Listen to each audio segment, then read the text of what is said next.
Coração acelerado, falta de ar, dores no peito, preocupação excessiva, medo constante, insegurança, dificuldade de concentração, irritabilidade.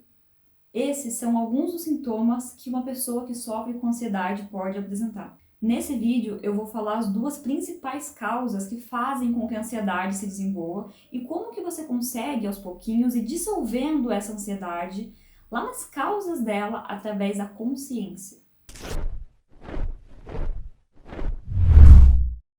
O Brasil é o país com o maior número de pessoas com ansiedade. Em média, 18,6 milhões de brasileiros. Isso segundo dados da Organização Mundial da Saúde. E esses números só crescem, então eu acredito que é um assunto bastante pertinente para a gente conversar aqui. Vou falar sobre ansiedade através de um olhar da consciência, para que você possa lidar melhor com ela, olhar para as causas dela e conseguir dissolver a ansiedade lá nas raízes. Então, se você gostou da ideia desse vídeo, já deixa aqui o seu like para que o YouTube divulgue para mais pessoas e assim mais pessoas possam considerar novas perspectivas e quem sabe se beneficiar com elas também. A ansiedade é um medo subjetivo, tá? Como assim? Cara, olha só. Perceba que normalmente você sabe do que você tem medo. Tipo, tenho medo de barata, tenho medo de avião, tenho medo de, sei lá, qualquer coisa que seja.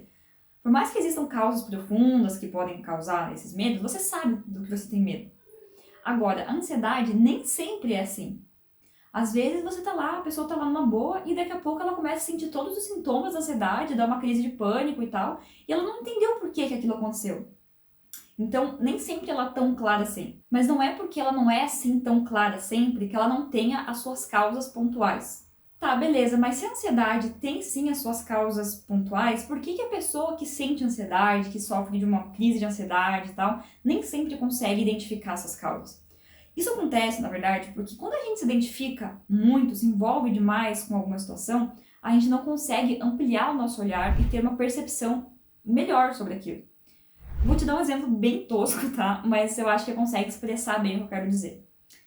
Vou mostrar um objeto para vocês e vocês tentem entender o que é. Conseguem ver o que é isso daqui? Não, né? Agora, olha só.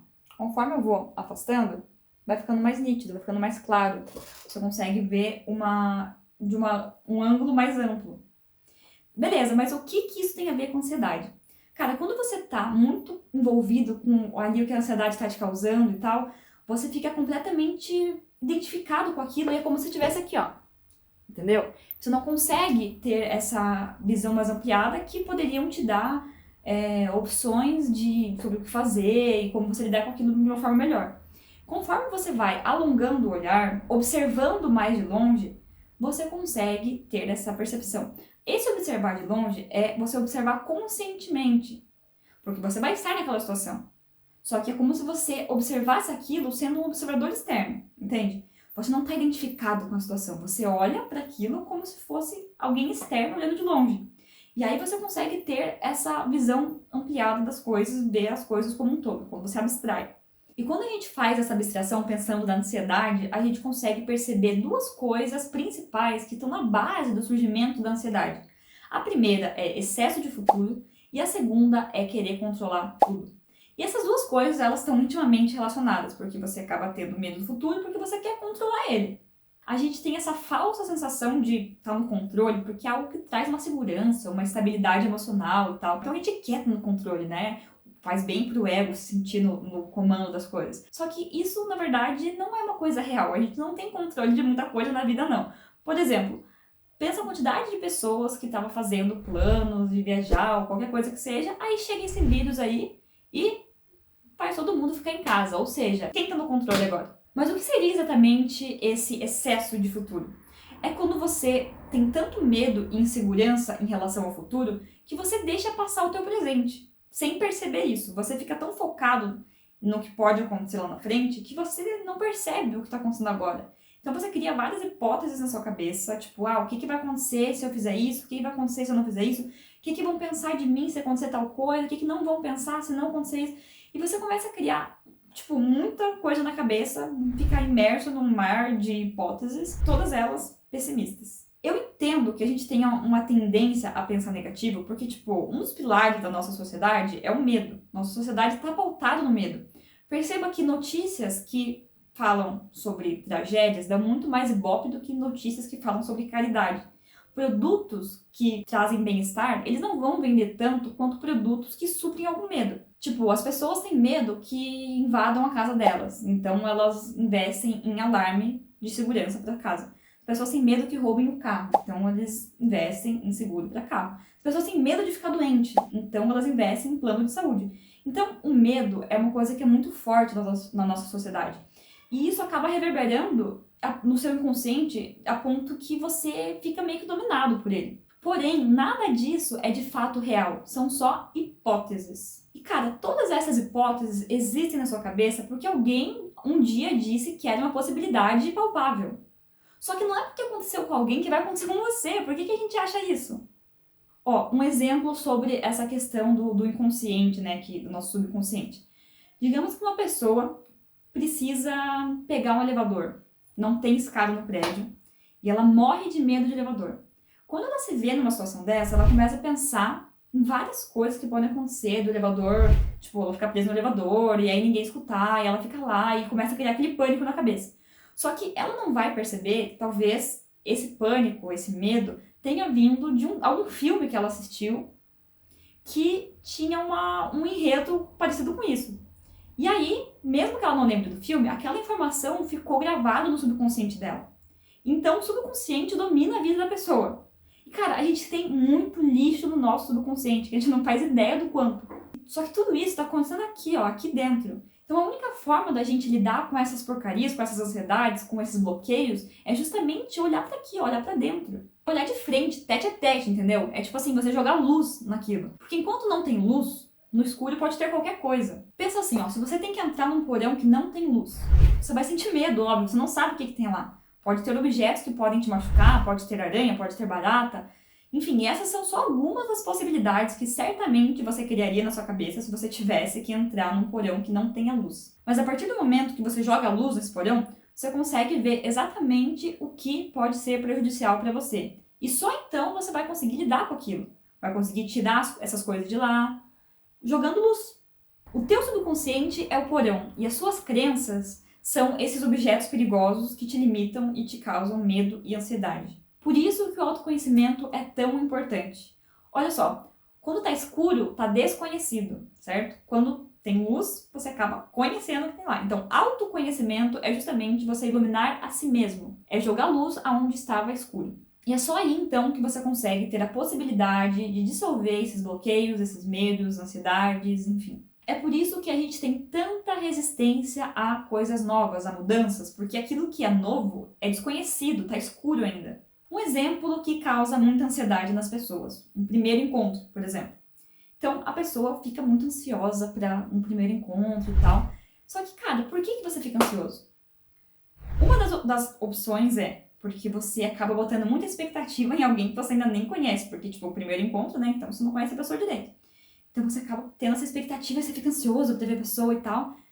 Ou então, porque você fica pensando, tipo, criando hipóteses mais ou menos assim. Mas e se fulano não me achar tão bonita, tão bonito? E se ficar aquele clima chato? Mas e se ele não gostar de mim, ela não gostar de mim? E aí você começa a criar essas hipóteses e tal na cabeça e alimentar isso. E isso vai somatizando, criando, tipo, uma tensão em você, uma ansiedade. E, cara, quando você fica tenso, você perde completamente essa naturalidade. Ou seja, você vai conhecer uma pessoa e se mostrar pra ela de uma forma não natural, porque você tá sentindo ansiedade e medo. Então, a probabilidade que esse encontro seja algo mais desagradável ou meio chato vai ser maior, porque você tá rígido, você tá contraído. Percebe o excesso de futuro que tem uma situação dessa? Percebe que teu presente vai ser completamente afetado por hipótese que você criou de um futuro que nem é real. Consegue perceber isso? E aí, outra coisa, qual é o problema se a pessoa não gostar de você ou se você não gosta da pessoa? Cara, a vida que segue, entendeu? Se você se conhece, sabe que você é uma pessoa, sei lá, interessante, que você é uma pessoa legal, que você é uma pessoa divertida, que você se admira, independente de quais razões sejam essas, cara, se não deu certo, se não rolou aquele clima legal, é porque, tipo, vocês não têm sintonia, só isso, ninguém é melhor que ninguém.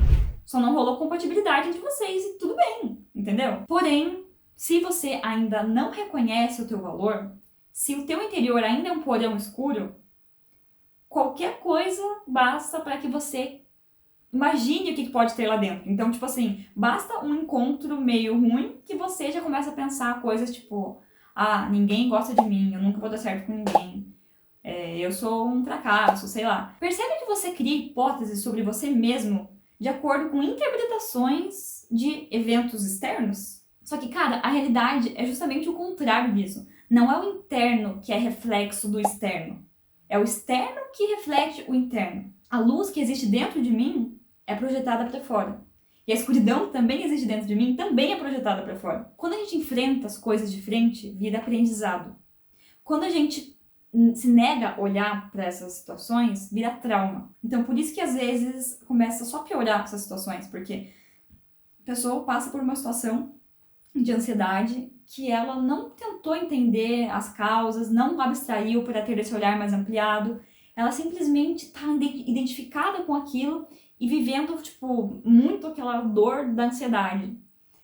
E aí ela, tipo, como ela não pensou, não refletiu, não tentou entender o que causou isso nela, quando ela estiver numa situação que, tipo, for mais ou menos parecida com a situação que ela estava quando desencadeou uma crise de ansiedade, por exemplo, isso pode gerar um gatilho para que ela comece a sentir ansiedade.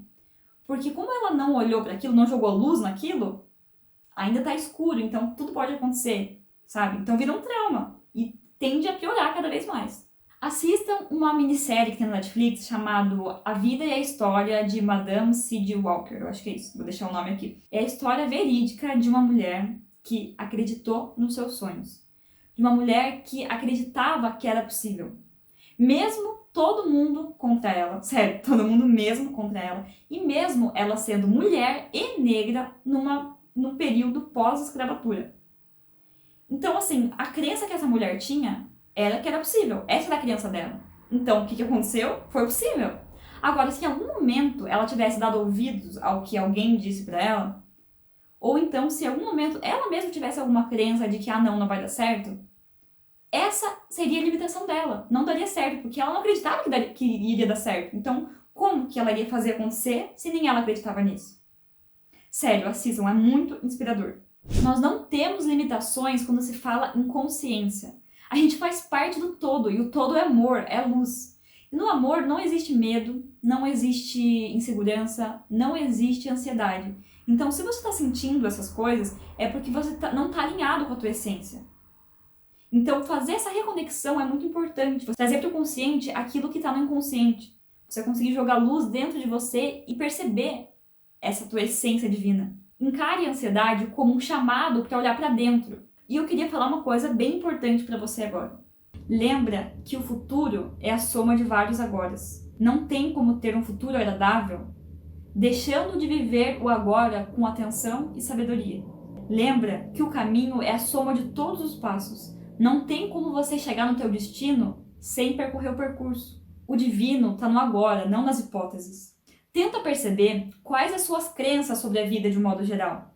Se você acredita que a vida é dura, é com essa lente que você vai encarar todas as circunstâncias. Se você acredita que a vida é uma guerra, uma luta, você vai viver lutando. Agora, se você acredita que a vida é uma oportunidade maravilhosa para que a gente possa evoluir espiritualmente, você vai encarar cada adversidade do seu caminho como uma lição, como um aprendizado. Então perceba quais as crenças que você tem sobre a vida. Quais crenças você tem sobre você. Quais crenças você tem sobre o outro. Essas crenças são as únicas coisas que te limitam, que te aprisionam.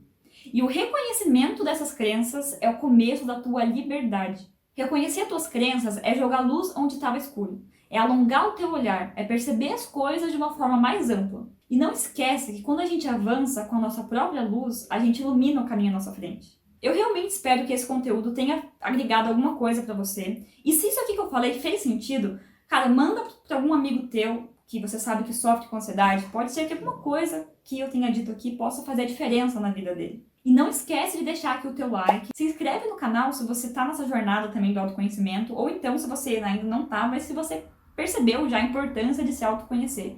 Que a gente vai junto nessa. Beleza? E ativa as notificações aqui para que o YouTube te avise sempre que eu postar um vídeo novo. Boas reflexões e até a próxima!